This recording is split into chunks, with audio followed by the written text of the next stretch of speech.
Bonsoir à tous, vous êtes sur RTI 1. Merci de suivre le Flash Info. Il a quitté Abidjan ce lundi 27 août. Le président Alassane Ouattara se rend à Pékin en Chine pour une visite officielle.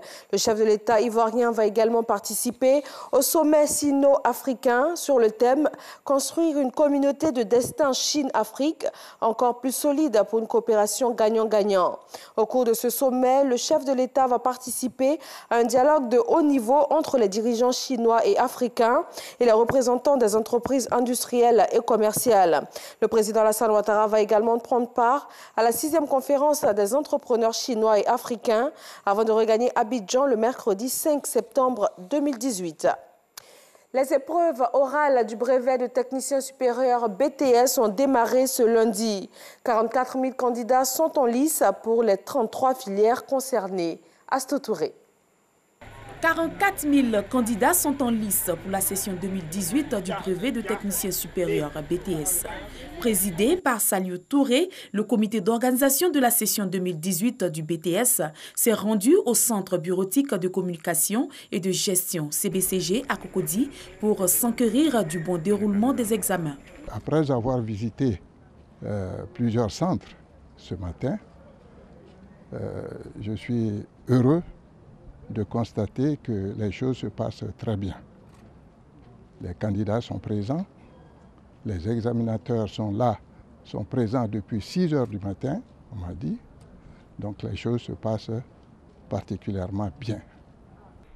Personnel d'encadrement et candidats, tous ont répondu présents. Je suis heureux d'avoir tiré même ce sujet-là, qui parle du mix marketing. Voilà, parce que c'est le marketing en général, il englobe en même temps tous les thèmes du marketing. Nous sommes arrivés aux environs de 6 heures, mais on a commencé véritablement à 8 heures, le temps d'avoir les consignes du secrétariat et tout ça. Nous sommes maintenant à 25 sur les 30 qu'on doit interroger ce matin. Cette année, il y a eu une nette amélioration, c'est que pendant que les enfants doivent intervenir ici, ils sont aussi ailleurs. Mais cette année, ça a été organisé de sorte que quand vous êtes en train de faire TVN, c'est la prochaine fois que vous allez faire les autres matières. Donc on ne fait pas 2 matières cette année. Donc ça fait que pratiquement on a tous nos étudiants qui ont répondu présent. Les épreuves orales du BTS se dérouleront du lundi 27 août au samedi 1er septembre 2018 et le lundi 3 septembre démarreront les épreuves écrites. Ce sont 33 filières qui sont concernées cette année, 84 centres de composition répartis sur l'étendue du territoire national. La journée de l'orientation du bachelier s'est ouverte ce matin à l'université Félix Houphouët-Boigny d'Abidjan. L'innovation dans l'enseignement et l'amélioration de l'insertion professionnelle des diplômés est au centre de cette 3e édition. L'objectif principal étant d'orienter les bacheliers dans leur choix d'études supérieures.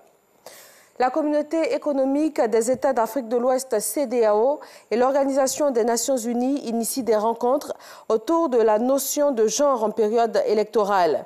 Il s'agit de créer un lien de partage d'expériences sur les enjeux et les opportunités en matière de participation des femmes aux processus électoraux et politiques au sein de la CEDEAO et à l'échelle planétaire. En République démocratique du Congo, leur candidature à l'élection présidentielle du 23 décembre a été invalidée. Les 6 candidats recalés préparent leur contre-attaque. 3 d'entre eux, Jean-Pierre Bemba, Adolphe Mouzito et Sami Badibanga, ont d'ores et déjà annoncé leur intention de faire appel auprès de la Cour constitutionnelle. Sur 25 candidatures déposées, la Commission électorale nationale indépendante n'en a accepté que 19. Génocide, crime de guerre, crime contre l'humanité à l'encontre des musulmans Rohingyas. Ces mots forts proviennent du rapport des enquêteurs de l'ONU.